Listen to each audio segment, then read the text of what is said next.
Hi guys. இந்த உலகத்துல மக்கள் எங்க வேணாலும் போலாம்.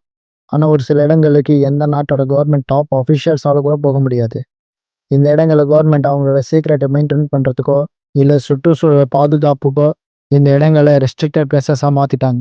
அப்படிப்பட்ட டாப் 10 ரெஸ்ட்ரிக்டட் பிளேஸஸ பத்தி பார்க்கலாம்.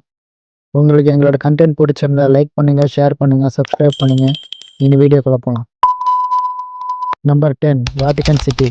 யூரோப்பில் இருக்கிற வாட்டிகன் சிட்டி ஒன்றும் அவ்வளோ ரெஸ்ட்ரிக்டட் ஏரியா இல்லைனாலும் அங்கே இருக்கக்கூடிய கவர்மெண்ட் ஆஃபீஸஸில் பல சென்ச்சுரிஸ் பழமையான டாக்குமெண்ட்ஸ்லாம் இருக்குது.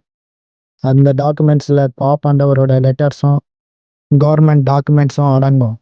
ஸ்பெஷல் பர்மிஷனோட வெல் ஸ்பெஷலைடு ரிசர்ச்சர்ஸ்க்கு மட்டும்தான் ஆஃபீஸில் அலோடு இருக்கும். Number 9 snake island. பிரேசிலில் சோவா போலோ கடற்கரைக்கு அந்த பக்கம் இருக்கிற ஒரு தீவு தான் இந்த ஸ்னேக் ஐலாண்ட். இந்த ஐலாண்டு ரொம்பவும் விஷமுள்ள கோல்டன் வைப்பருக்கு இருப்பிடமாக இருக்கு.